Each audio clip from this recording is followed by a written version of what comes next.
ആകാശവാണി.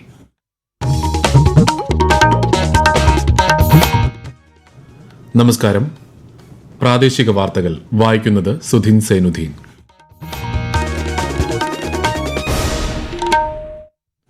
പ്രധാന വാർത്തകൾ. പാർലമെന്റിൽ പ്രതിപക്ഷ പ്രതിഷേധത്തെ തുടർന്ന് ഇന്നും സഭാ നടപടികൾ തടസ്സപ്പെട്ടു. അനധികൃതമായി നോട്ട് കണ്ടെത്തിയ വിഷയത്തിൽ ജസ്റ്റിസ് യശ്വന്ത് വർമ്മയെ ഇംപീച്ച് ചെയ്യാനുള്ള നടപടി ലോക്സഭയിൽ ആരംഭിച്ചു. സംസ്ഥാനത്തിന്റെ അടിസ്ഥാന സൌകര്യ വികസനത്തിന് കിഫ്ബി നിർണായക പങ്ക് വഹിച്ചെന്ന് മുഖ്യമന്ത്രി പിണറായി വിജയൻ.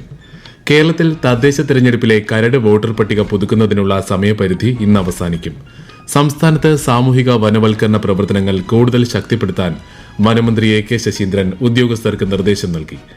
മഞ്ചേരി ഗവൺമെന്റ് മെഡിക്കൽ കോളേജിലെ 114 കോടിയിലധികം രൂപയുടെ വിവിധ പദ്ധതികൾ മന്ത്രി വീണ ജോർജ് ഉദ്ഘാടനം ചെയ്തു. ചൈനയിൽ നടക്കുന്ന ലോക ഗെയിംസിൽ വുഷു 52 കിലോഗ്രാം വിഭാഗം ഫൈനലിൽ ഇന്ത്യയുടെ നമ്രത ബത്ര ഇന്ന് മത്സരിക്കും. വാർത്തകൾ വിശദമായി. പാർലമെന്റിന്റെ വർഷകാല സമ്മേളനത്തിൽ ഇന്നും പ്രതിപക്ഷ പ്രതിഷേധത്തെ തുടർന്ന് സഭാ നടപടികൾ തടസ്സപ്പെട്ടു. ബീഹാറിലെ തീവ്ര വോട്ടർ പട്ടിക പരിഷ്കരണം ഉൾപ്പെടെയുള്ള വിഷയങ്ങളിൽ പ്രതിപക്ഷത്തിന്റെ ബഹളം രൂക്ഷമായതോടെ രാജ്യസഭ ഉച്ചയ്ക്ക് 2 മണിവരെ പിരിഞ്ഞു. ലോക്സഭ രാവിലെ ആരംഭിച്ചപ്പോഴും പ്രതിപക്ഷ ബഹളം രൂക്ഷമായിരുന്നു. തുടർന്ന് 12 മണിവരെ നിർത്തിവെച്ച സഭ വീണ്ടും ആരംഭിച്ചപ്പോൾ വസതിയിൽ നിന്ന് അനധികൃതമായി നോട്ട് കണ്ടെത്തിയ വിഷയത്തിൽ അലഹബാദ് ഹൈക്കോടതിയിലെ ജസ്റ്റിസ് യശ്വന്ത് വർമ്മയെ ഇംപീച്ച് ചെയ്യാനുള്ള നടപടി ആരംഭിക്കുന്നതായി ലോക്സഭാ സ്പീക്കർ ഓം ബിർള സഭയെ അറിയിച്ചു. ഇതിനായി 3 അംഗ സമിതിയെയും ചുമതലപ്പെടുത്തിയിട്ടുണ്ട്. തുടർന്ന് ലോക്സഭ 3 മണിവരെ പിരിഞ്ഞു. ബീഹാർ വോട്ടർ പട്ടിക പരിഷ്കരണത്തെ ചൊല്ലി കോൺഗ്രസ് ഉൾപ്പെടെയുള്ള പ്രതിപക്ഷ പാർട്ടികൾ ഇന്നും പാർലമെന്റ് പരിസരത്ത് പ്രതിഷേധം നടത്തുകയാണ്. സംസ്ഥാനത്തിന്റെ വികസനത്തിന് കിഫ്ബി നിർണായക പങ്ക് വഹിച്ചെന്ന് മുഖ്യമന്ത്രി പിണറായി വിജയൻ. അടിസ്ഥാന സൌകര്യ വികസനത്തിന് സംസ്ഥാന ബജറ്റിൽ വകയിരുത്തിയിരിക്കുന്ന തുക മാത്രം പര്യാപ്തമാവില്ല. എന്നാൽ കിഫ്ബി ഫണ്ട് കൂടി ഉപയോഗിച്ച് നിരവധി പ്രവർത്തനങ്ങൾ നടത്താനായതായും അദ്ദേഹം പറഞ്ഞു. കണ്ണൂർ ധർമ്മടത്തെ ചേക്കു പാലം റെഗുലേറ്റർ കം ബ്രിഡ്ജ് ഉദ്ഘാടനം നിർവഹിക്കുകയായിരുന്നു മുഖ്യമന്ത്രി. കേരളത്തിന്റെ വികസനം നടപ്പാക്കാൻ തയ്യാറായാൽ അതിനാവശ്യമായ വികസന പദ്ധതികൾ പലതിനും വേണ്ട പണം ചെലവഴിക്കാൻ കഴിയില്ല എന്നതാണ് വസ്തുത. അതുകൊണ്ടാണ് 2016 ഗവൺമെൻറ് കിഫ്ബിയെ പുനർജീവിപ്പിച്ചത്. 50,000 കോടി രൂപയുടെ അടിസ്ഥാന സൗകര്യ വികസന പദ്ധതികൾ കിഫ്ബി മുഖേന നടപ്പാക്കുമെന്നാണ് കണക്കാക്കിയത്. ആ 5 വർഷം പൂർത്തിയായപ്പോൾ 62,000 കോടി രൂപയുടെ പദ്ധതികളാണ് ഏറ്റെടുത്തത്. തലശ്ശേരിയിലെ കൊടുവള്ളി റെയിൽവേ മേൽപ്പാലത്തിന്റെ ഉദ്ഘാടനവും മുഖ്യമന്ത്രി നിർവഹിച്ചു. പോലീസിന്റെ അടിസ്ഥാന സൌകര്യങ്ങൾ വികസിപ്പിക്കുന്നതിന്റെ ഭാഗമായി വിവിധ ജില്ലകളിൽ നിർമ്മാണം പൂർത്തിയാക്കിയ കെട്ടിടങ്ങളുടെ ഉദ്ഘാടനം മുഖ്യമന്ത്രി പിണറായി വിജയൻ ഇന്ന് കണ്ണൂരിൽ നിർവഹിക്കും. 27 കോടി രൂപ ചെലവഴിച്ച് നിർമ്മിച്ച 12 പോലീസ് മന്ദിരങ്ങളുടെ ഉദ്ഘാടനവും 5 കെട്ടിടങ്ങളുടെ ശിലാസ്ഥാപനവുമാണ് നിർവഹിക്കുന്നത്. കണ്ണൂർ പോലീസ് പരേഡ് ഗ്രൌണ്ടിലെ സിന്തറ്റിക് ട്രാക്കും മൾട്ടിപർപ്പസ് ഇൻഡോർ കോർട്ടും മുഖ്യമന്ത്രി ഇന്ന് നാടിന് സമർപ്പിക്കും. കേരളത്തിൽ തദ്ദേശ തെരഞ്ഞെടുപ്പിലെ കരട് വോട്ടർ പട്ടിക പുതുക്കുന്നതിനുള്ള സമയപരിധി ഇന്ന് അവസാനിക്കും. അന്തിമ വോട്ടർ പട്ടിക ഈ മാസം 30-ന് പ്രസിദ്ധീകരിക്കും. സംസ്ഥാനത്തെ സാമൂഹിക വനവൽക്കരണ പ്രവർത്തനങ്ങൾ കൂടുതൽ ശക്തിപ്പെടുത്താൻ വനമന്ത്രി എ കെ ശശീന്ദ്രൻ ഉദ്യോഗസ്ഥർക്ക് നിർദ്ദേശം നൽകി. കോഴിക്കോട് നടന്ന സോഷ്യൽ ഫോറസ്ട്രി വിഭാഗം ഉത്തരമേഖല സർക്കിൾ തല അവലോകന യോഗത്തിൽ സംസാരിക്കുകയായിരുന്നു മന്ത്രി. നഗര കേന്ദ്രങ്ങളിലെ ലഭ്യമായ ഇടങ്ങളിൽ മിനിയേച്ചർ വനങ്ങൾ ഒരുക്കാനും നിലവിൽ വിദ്യാലയങ്ങളിൽ നടപ്പാക്കി വരുന്ന വിദ്യാവനം, ശലഭോദ്യാനം തുടങ്ങിയ പദ്ധതികൾ കൂടുതൽ ഇടങ്ങളിലേക്ക് വ്യാപിപ്പിക്കാനും യോഗത്തിൽ തീരുമാനിച്ചു. മുഖാധിഷ്ഠിത ആധാർ പ്രാമാണീകരണ സംവിധാനം 200 കോടിയിലധികം ഇടപാടുകൾ എന്ന നാഴികക്കല്ല് പിന്നിട്ടു. ഈ മാസം 10 വരെയുള്ള ഇടപാടുകളിലൂടെയാണ് ഈ നേട്ടം കൈവരിച്ചത്. 6 മാസത്തിലാണ് ഇടപാടുകളുടെ എണ്ണം 100 കോടിയിൽ നിന്ന് 200 കോടിയിലെത്തിയത്. രേഖകൾ കൈവശമില്ലാത്തപ്പോൾ വ്യക്തികൾക്ക് സ്വന്തം മുഖം സ്കാൻ ചെയ്ത് തിരിച്ചറിയൽ സ്ഥിരീകരണം നടത്താൻ സാധിക്കുമെന്നതാണ് ഈ സംവിധാനത്തിന്റെ പ്രത്യേകത. ഹർ ഘർ തിരങ്ക പരിപാടിയുടെ ഭാഗമായി കേന്ദ്ര സാംസ്കാരിക മന്ത്രാലയത്തിന്റെ നേതൃത്വത്തിൽ ന്യൂഡൽഹിയിൽ തിരങ്ക ബൈക്ക് റാലി സംഘടിപ്പിച്ചു. കേന്ദ്രമന്ത്രിമാരായ ഗജേന്ദ്ര സിംഗ് ഷെഖാവത്ത്, കിരൺ റിജിജു, സഞ്ജയ് സേത്ത്, മുഖ്യമന്ത്രി രേഖ ഗുപ്ത തുടങ്ങിയവർ റാലി നയിച്ചു. ഹർ ഘർ തിരങ്ക ക്യാമ്പയിന്റെ ഭാഗമായി ലക്ഷദ്വീപിലെ കവരത്തി ദ്വീപിൽ തിരങ്ക ഉത്സവം സംഘടിപ്പിച്ചു. ലക്ഷദ്വീപിന്റെ തനത് പാരമ്പര്യ ഭക്ഷണങ്ങളും കരകൌശല വസ്തുക്കളും ഉൾപ്പെടുത്തിയ പ്രദർശനം അഡ്മിനിസ്ട്രേറ്ററുടെ ഉപദേഷ്ടാവ് SP ദീപക് കുമാർ ഉദ്ഘാടനം ചെയ്തു. പാലക്കാട് ജില്ലയിൽ ഭാരതപ്പുഴയുടെ പുനരുജ്ജീവനവും സൌന്ദര്യവൽക്കരണവും നടപ്പാക്കുന്ന പദ്ധതിക്ക് തുടക്കമായി. ഷൊർണൂർ നഗരസഭയിലെ സ്പെഷ്യൽ അസിസ്റ്റൻസ് ഫണ്ടിൽ നിന്നും ആദ്യഘട്ടത്തിൽ അനുവദിച്ച 4.8 കോടി രൂപ വിനിയോഗിച്ചാണ് 1ാം ഘട്ട പ്രവർത്തനങ്ങൾ നടത്തുന്നത്. കൂടുതൽ വിവരങ്ങളുമായി ആകാശവാണി പാലക്കാട് ജില്ലാ പ്രതിനിധി ഫൈസൽ അലിമുത്ത്. കൊച്ചിൻ പാലം മുതൽ റെയിൽവേ പാലം വരെയാണ് ആദ്യഘട്ടത്തിൽ പുനരുജ്ജീവനവും സൗന്ദര്യവൽക്കരണവും സാധ്യമാക്കുന്നത്. Kozhikode national institute of technology തയ്യാറാക്കിയിട്ടുള്ള നിള റിവർ ഫ്രണ്ട് ഡെവലപ്മെന്റ് പ്രോജക്ടിന്റെ നിർവഹണ ചുമതല മൈനർ ഇറിഗേഷനാണ്. ഭാരതപ്പുഴയുടെ വശങ്ങൾ സംരക്ഷിക്കുന്നതിനായി കരിങ്കൽ ഭിത്തിയും മുകൾ ഭാഗത്ത് വിവിധ അളവുകളിലുള്ള ഗാബിയോൺ അനുബന്ധ കോൺക്രീറ്റ് നിർമ്മിതികളും ഒരുക്കും. നവീകരണ പ്രവൃത്തി പൂർത്തിയാകുന്നതോടെ ജലത്തിന്റെ ഒഴുക്ക് സുഗമമാക്കുന്നതിനും വെള്ളപ്പൊക്കം നിയന്ത്രിക്കുന്നതിനും സാധിക്കുമെന്നാണ് വിലയിരുത്തൽ. കണ്ണൂർ ആറളത്ത് ഓപ്പറേഷൻ ഗജമുക്തി പദ്ധതിയിൽ ഇന്നലെ 9 ആനകളെ വന്യജീവി സങ്കേതത്തിലേക്ക് തുരത്തി.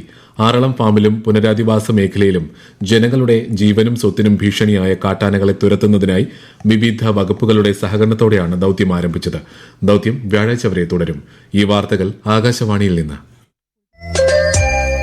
ആകാശവാണി വാർത്തകളും വാർത്താ അധിഷ്ഠിത പരിപാടികളും all India radio news Thiruvananthapuram YouTube ചാനലിലും all India radio news Thiruvananthapuram Facebook പേജിലും AIR ന്യൂസ് _തിരുവനന്തപുരം ഇൻസ്റ്റഗ്രാം അക്കൌണ്ടിലും AIR ന്യൂസ് _TVM X ഹാൻഡിലും ലഭ്യമാണ്. മഞ്ചേരി ഗവൺമെന്റ് മെഡിക്കൽ കോളേജിലെ 114.92 കോടി രൂപയുടെ വിവിധ പദ്ധതികളുടെ ഉദ്ഘാടനം ആരോഗ്യമന്ത്രി വീണ ജോർജ് നിർവഹിച്ചു. ഉദ്ഘാടനത്തിനെത്തിയപ്പോൾ യൂത്ത് കോൺഗ്രസ് പ്രവർത്തകർ മന്ത്രിക്കെതിരെ കരിങ്കൊടി പ്രതിഷേധം നടത്തി. തുടർന്ന് പ്രതിഷേധക്കാരെ പോലീസെത്തി അറസ്റ്റ് ചെയ്ത് നീക്കി. പുൽപ്പറ്റ ഗ്രാമപഞ്ചായത്തിലെ കൂട്ടാവിൽ അങ്കണവാടിയുടെ ഉദ്ഘാടനവും മന്ത്രി വീണ ജോർജ് നിർവഹിച്ചു. നിലമ്പൂർ കോട്ടയം നാഗർകോവിൽ കോട്ടയം എക്സ്പ്രസുകളിൽ 2 സെക്കൻഡ് സിറ്റിംഗ് കോച്ചുകൾ കൂടി അനുവദിച്ചു. Kottayam Kollam passenger, Kollam Alappuzha passenger, Alappuzha Kollam passenger, Kollam Thiruvananthapuram passenger, Thiruvananthapuram Nagercoil passenger എന്നിവയിലും കോച്ചുകൾ കൂടും. നാഗർകോവിൽ കോട്ടയം എക്സ്പ്രസിൽ 15 മുതലും കോട്ടയം നിലമ്പൂർ കോട്ടയം എക്സ്പ്രസുകളിൽ 16 മുതലും മറ്റു ട്രെയിനുകളിൽ 17 മുതലും അധിക കോച്ചുകൾ ഉണ്ടായിരിക്കും. ഇതോടെ ഈ ട്രെയിനുകളിൽ കോച്ചുകളുടെ എണ്ണം 14 നിന്ന് 16 ആകും. ചിങ്ങമാസ പൂജകൾക്കായി ശബരിമല ക്ഷേത്രനട ഈ മാസം 16 തുറക്കും. പൂജകൾ പൂർത്തിയാക്കി 21 രാത്രി 10 നടയടയ്ക്കും. അടുത്ത 1 വർഷത്തേക്കുള്ള തന്ത്രിയായി കണ്ഠർ മഹേശ്വർ മോഹനരാകും ഇനി സന്നിധാനത്തുണ്ടാവുക. കൂടുതൽ വിവരങ്ങളുമായി ആകാശവാണി പത്തനംതിട്ട ജില്ലാ പ്രതിനിധി ശ്രീജി എസ് ശ്രീധർ.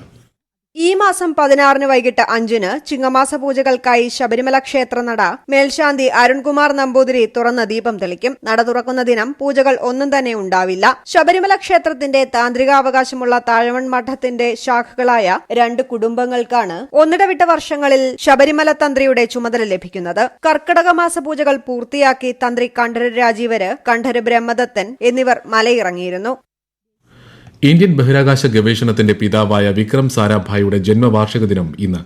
ISROയ്ക്ക് തുടക്കമിട്ട വിക്രം സാരാഭായിയുടെ ശാസ്ത്ര മികവിനെ രാജ്യം കൃതജ്ഞതയോടെ സ്മരിക്കുകയാണിന്ന്. ഇന്ത്യൻ ബഹിരാകാശ ഗവേഷണത്തിന് നാന്ദി കുറിച്ച് അഹമ്മദാബാദിൽ ഫിസിക്കൽ റിസർച്ച് ലബോറട്ടറി സ്ഥാപിച്ചാണ് വിക്രം സാരാഭായിയുടെ തുടക്കം. 1969 ISRO രൂപീകൃതമായപ്പോൾ ആദ്യ ചെയർമാനായതും ഡോക്ടർ സാരാഭായ് തന്നെയാണ്. 1966 പത്മഭൂഷണം, 1972 മരണാനന്തര ബഹുമതിയായി പത്മവിഭൂഷണം നൽകി രാഷ്ട്രം അദ്ദേഹത്തെ ആദരിച്ചു. സംസ്ഥാന സർക്കാരിന്റെ വിജ്ഞാന കേരളം പദ്ധതിയുടെ ഭാഗമായി ഇടുക്കിയിൽ സംഘടിപ്പിച്ച തൊഴിൽ മേളയിൽ നിരവധി പേർക്ക് വിദേശ രാജ്യങ്ങളിൽ ജോലി ഉറപ്പാക്കി. മുട്ടം പോളിടെക്നിക് കോളേജിൽ നടത്തിയ വിജ്ഞാന ഇടുക്കി തൊഴിൽ മേളയിൽ പങ്കെടുത്ത 316 പേരിൽ 79 പേർക്ക് ജോലി ലഭിച്ചു. കൂടുതൽ വിവരങ്ങളുമായി ആകാശവാണി ഇടുക്കി ജില്ലാ പ്രതിനിധി രതീഷ് കൃഷ്ണ. അറബ് രാജ്യങ്ങളായ UAE, Oman, Qatar, Saudi Arabia, Kuwait എന്നിവിടങ്ങളിൽ പ്രവർത്തിക്കുന്ന സൂപ്പർ മാർക്കറ്റാണ് 10ലേറെ തസ്തികകളിലേക്ക് ഉദ്യോഗാർത്ഥികളെ നിയമിച്ചത്. ഇടനിലക്കാരില്ലാതെ സംസ്ഥാന സർക്കാരിന്റെ ഉത്തരവാദിത്തത്തിൽ 40,000 രൂപ വരെ ശമ്പളവും ഭക്ഷണവും താമസവും ലഭിക്കും. വിസ ചെലവുകളും കമ്പനി തന്നെയാണ് വഹിക്കുന്നത്. വിദേശത്ത് പോകാൻ ലക്ഷ്യമിടുന്നവർക്കായി എല്ലാ ജില്ലകളിലും വിജ്ഞാന കേരളം തൊഴിൽമേള നടത്തുന്നുണ്ട്. ചൈനയിൽ നടക്കുന്ന ലോക ഗെയിംസിൽ വിഷു 52 കിലോഗ്രാം വിഭാഗം ഫൈനലിൽ ഇന്ത്യയുടെ നമ്രത ബത്ര ഇന്ന് മത്സരിക്കും. നമ്രതയുടെ ഫൈനൽ പ്രവേശനത്തോടെ വുഷു കായിക ഇനത്തിൽ ഇന്ത്യയ്ക്ക് ആദ്യ ലോക ഗെയിംസ് മെഡൽ ഉറപ്പായി. പുരുഷ കോമ്പൗണ്ട് ആർച്ചറിയിൽ ഇന്ത്യയുടെ ഋഷഭ് യാദവ് ഇന്നലെ വെങ്കലം നേടിയിരുന്നു. പ്രധാന വാർത്തകൾ വീണ്ടും. പാർലമെന്റിന്റെ വർഷകാല സമ്മേളനത്തിൽ പ്രതിപക്ഷ പ്രതിഷേധത്തെ തുടർന്ന് ഇന്നും സഭാ നടപടികൾ തടസ്സപ്പെട്ടു. ജസ്റ്റിസ് യശ്വന്ത് വർമ്മയെ ഇംപീച്ച് ചെയ്യാനുള്ള നടപടി ലോക്സഭയിൽ ആരംഭിച്ചു. സംസ്ഥാനത്തിന്റെ അടിസ്ഥാന സൌകര്യ വികസനത്തിന് കിഫ്ബി നിർണായക പങ്ക് വഹിച്ചെന്ന് മുഖ്യമന്ത്രി പിണറായി വിജയൻ. കേരളത്തിൽ തദ്ദേശ തെരഞ്ഞെടുപ്പിലെ കരട് വോട്ടർ പട്ടിക പുതുക്കുന്നതിനുള്ള സമയപരിധി ഇന്ന് അവസാനിക്കും. സംസ്ഥാനത്ത് സാമൂഹിക വനവൽക്കരണ പ്രവർത്തനങ്ങൾ കൂടുതൽ ശക്തിപ്പെടുത്താൻ വനമന്ത്രി AK ശശീന്ദ്രൻ ഉദ്യോഗസ്ഥർക്ക് നിർദ്ദേശം നൽകി. മഞ്ചേരി ഗവൺമെന്റ് മെഡിക്കൽ കോളേജിലെ 114 കോടിയിലധികം രൂപയുടെ വിവിധ പദ്ധതികൾ മന്ത്രി വീണ ജോർജ് ഉദ്ഘാടനം ചെയ്തു.